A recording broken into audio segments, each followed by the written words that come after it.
16 মাসের সন্তানটি তার নিজের মলমূত্র খেয়ে বেঁচে থাকার চেষ্টা করছে। অন্যদিকে সমুদ্র সৈকতে দামি ফাস্ট ফুডে নিজের পেট ভরছেন মা। একা তালা দেওয়া ঘরে বাচ্চাটা তার মায়ের হাত খুঁজছে। অন্যদিকে মা তার বয়ফ্রেন্ডের হাত ধরে সমুদ্র সৈকতে হাঁটছে। 33 বছরের ইরা লাগেজ গোছানোর সময় সব গুছিয়ে নিলেও সঙ্গে নেয়নি তার সন্তানকে।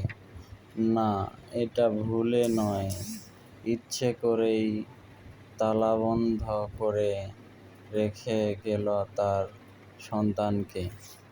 এদিকে না খেয়ে তার শিশু সন্তানটি চিৎকার করছে, আর অন্যদিকে অনেক সুখের চিৎকার ছাড়ছে মা হোটেল রুমে, দামি রেস্টুরেন্টে।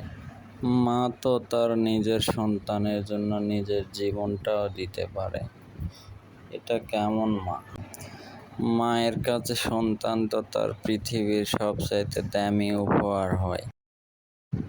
শিশু সন্তানটিকে লালন পালন করতে তার ঝামেলা মনে হয় এবং তার জীবনে অশান্তির কারণ মনে হয়। তিনি বলেন তার কোনো দোষ নেই, সব দোষ সেই সন্তানের। সন্তান তাকে এতই জ্বালাতন করেন যে সে কারণে এই কাজটি করতে বাধ্য হয়েছেন। এই জন্য সে তার সন্তানকে সঙ্গে নিয়ে যাননি। চলুন দেখে আসি পুরো ভিডিওটা।